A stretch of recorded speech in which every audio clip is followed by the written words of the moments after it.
ಭೀಮನ ಅಮಾವಾಸ್ಯೆ ಪ್ರಯುಕ್ತ ಶ್ರೀ ಕ್ಷೇತ್ರ ಮಲೆ ಮಹದೇಶ್ವರ ಬೆಟ್ಟವು ವಿವಿಧ ಬಗೆಯ ಪುಷ್ಪಗಳಿಂದ ಅದ್ದೂರಿಯಾಗಿ ಕಂಗೊಳಿಸುತ್ತಿದೆ.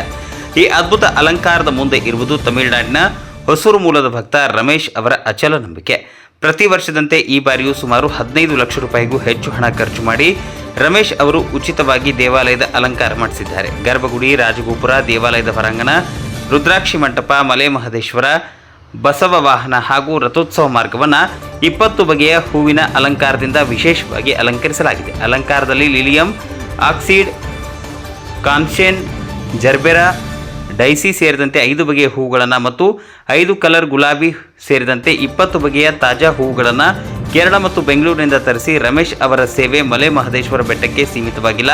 ಕಳೆದ 10 ವರ್ಷಗಳಿಂದ ಅವರು ತಮಿಳುನಾಡು, ಪಾಂಡಿಚೇರಿ, ಕರ್ನಾಟಕ ಹಾಗೂ ಆಂಧ್ರ ಪ್ರದೇಶದ ತಿರುಪತಿ ತಿರುಮಲ ದೇವಸ್ಥಾನದಲ್ಲೂ ಪ್ರತಿ ವರ್ಷ ವಿಶೇಷ ದಿನಗಳಲ್ಲಿ ಮತ್ತು ಉತ್ಸವಗಳಲ್ಲಿ ಲಕ್ಷಾಂತರ ರೂಪಾಯಿ ವೆಚ್ಚದಲ್ಲಿ ಹೂವಿನ ಅಲಂಕಾರ ಮಾಡಿಸುತ್ತಾರೆ.